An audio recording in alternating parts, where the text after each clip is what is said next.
اسرائیل نے معصوم فلسطینیوں پر مظالم ڈھانے کے بعد اب عرب اسلامی ملک پر بھی بمباری شروع کر دی۔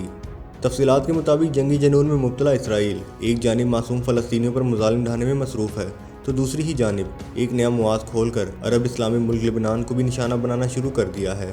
نجی میڈیا کے مطابق اسرائیل نے راکٹ حملے کر کے لبنان کے جنوبی علاقے پر 20 گولے برسا دیے۔ یہ ایک ہفتے کے دوران لبنان اور اسرائیل کے درمیان گولہ باری کا دوسرا واقعہ ہے۔ تاہم اسرائیل کی حالیہ گولہ باری کے نتیجے میں تاحال کسی جانی نقصان کی اطلاع نہیں مل سکی۔ اسرائیلی فضائیہ نے غزہ میں قطری ٹی وی کے بعد قطری ہلال احمر پر بھی نشانہ بنایا۔ نجی میڈیا کے مطابق اسرائیلی فضائیہ کے حملے میں 2 فلسطینی شہید جبکہ 10 زخمی ہوئے۔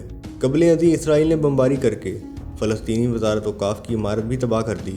نجی میڈیا کے مطابق اسرائیلی طیاروں نے کم از کم 20 حملے کیے۔ واضح رہے کہ اسرائیل کی جانب سے پچھلے کئی دنوں سے فلسطین میں بمباری کی جا رہی ہے، جس میں اب تک 2000 سے زائد فلسطینی شہید ہو چکے ہیں۔